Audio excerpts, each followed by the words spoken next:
Hello, everyone. My name is Heather Clarke. I am currently doing my field placement at my place of employment.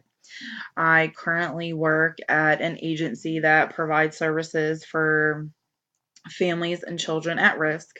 I currently work in a treatment unit that provides services to families um, and children re- to help with the reunification process that helps families and children that have been through cases of abuse, dependency, and or neglect.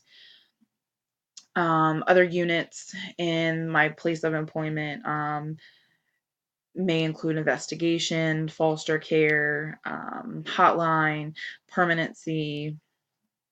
Um, so, some of my expectations from this um, field placement is that my last field placement I did through my place of employment, and I had actually just started this job. So I was training, I was more um, in the treatment unit. So I kind of did more of the investigation piece for my intern for the field placement.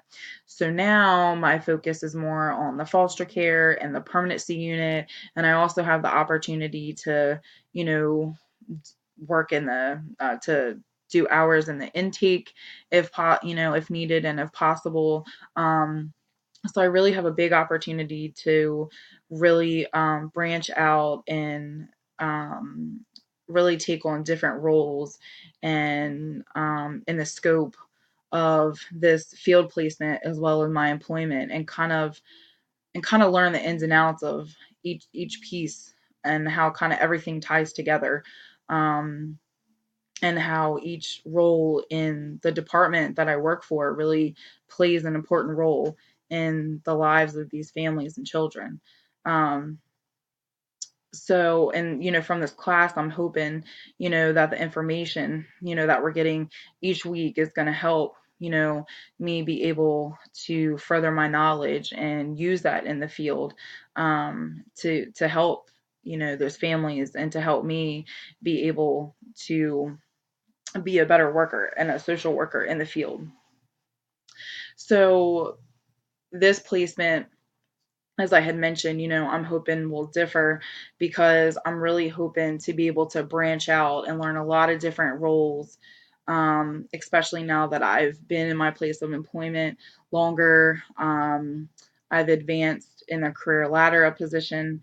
Um, so I really hope that I'm able um, to be more knowledgeable within the scope of not only this field practice, but also helps me learn more of the ins and outs of more of the permanency plans and the permanency goals and how the foster care side of things look. As opposed to the investigation piece when it first comes in, and now once it's been in treatment and it needs to have further services, what it kind of looks when it goes beyond my unit. So I'm really looking forward to what that entails. So I look forward to this class and to working with each and every one of you. Thank you.